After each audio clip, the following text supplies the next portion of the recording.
kaan irratti isinirraa fuudheera, kaan mana hidhaa galeera.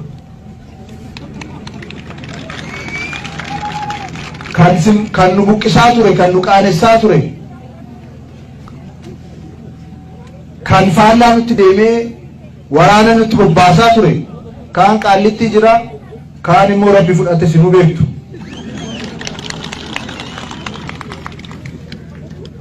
Injifannoodhaan aarsaadhaan as ga'e.